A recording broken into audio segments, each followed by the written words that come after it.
Hello friends, आज हम लोग क्लास 10th बायोलॉजी जीव विज्ञान चैप्टर 3 परिवहन से संबंधित ऑब्जेक्टिव प्रश्न के बारे में डिस्कस करेंगे।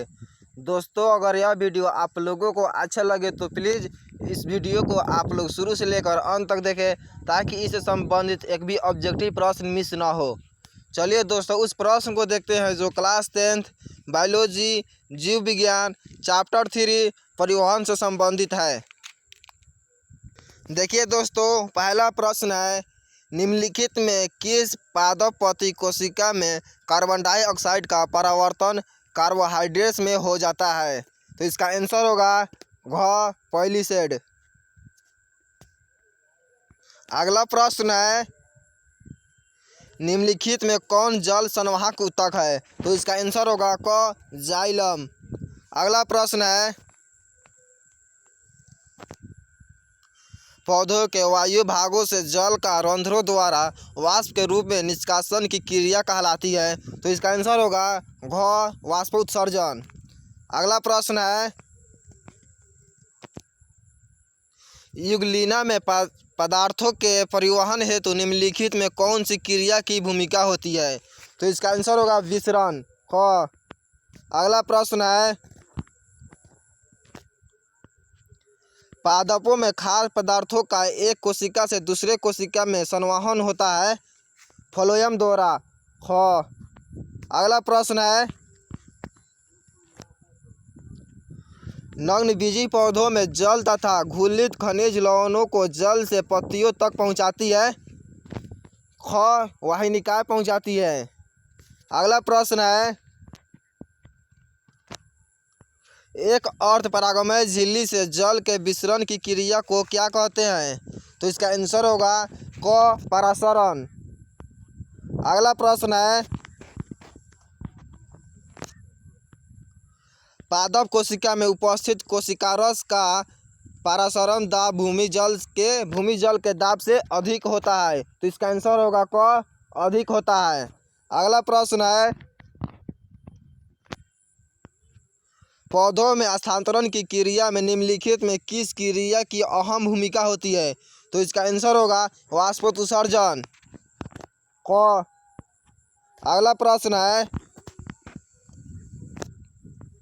वाष्पोत्सर्जन एक शारीरिक क्रिया है? तो इसका आंसर होगा क शारीरिक क्रिया है।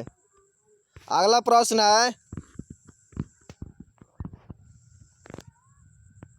वाष्पोत्सर्जन का महत्व है? तो इसका आंसर होगा इनमें सभी।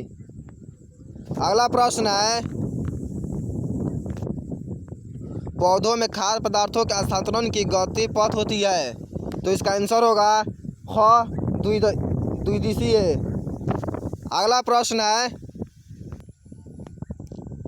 पौधों के द्वारा स्थानांतरण में निम्नलिखित में किस भौतिक बल की अहम भूमिका पाई जाती है? तो इसका आंसर होगा वाष्पोत्सर्जन एवं मूल दाब दोनों। ग आंसर होगा। अगला प्रश्न है, उच्च श्रेणी के जंतुओं के परिवहन तंत्र का प्रमुख अवयव है? तो इसका आंसर होगा इनमें सभी। अगला प्रश्न है, रक्त का लाल रंग निम्नलिखित में किस प्रोटीन की उपस्थिति के कारण होता है? तो इसका आंसर होगा ख हीमोग्लोबिन के कारण होता है लाल। अगला प्रश्न है,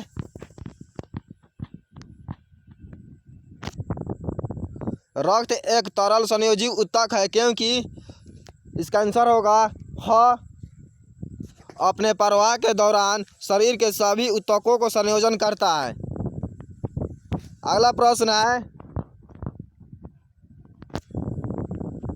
रक्त के हल्के पीले रंग के चिपचिपे द्रव को कहते हैं? रक्त के हल्के पीले रंग के चिपचिपे द्रव को कहते हैं प्लाज्मा कहते हैं। तो इसका आंसर होगा क प्लाज्मा। अगला प्रश्न है,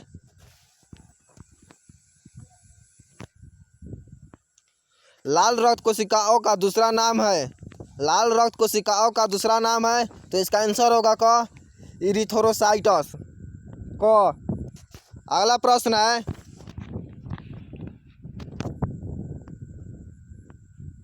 रक्त प्लाज्मा में मौजूद प्रोटीन की प्रतिशत होती है? तो इसका आंसर होगा घ 7% होती है। अगला प्रश्न है, निम्नलिखित में कौन सा एक प्रमुख प्लाज्मा प्रोटीन का नाम है? तो इसका आंसर होगा इनमें सभी। अगला प्रश्न है, रक्त जमने में कौन सी प्लाज्मा प्रोटीन की भूमिका होती है? तो इसका आंसर होगा इनमें सभी। अगला प्रश्न है,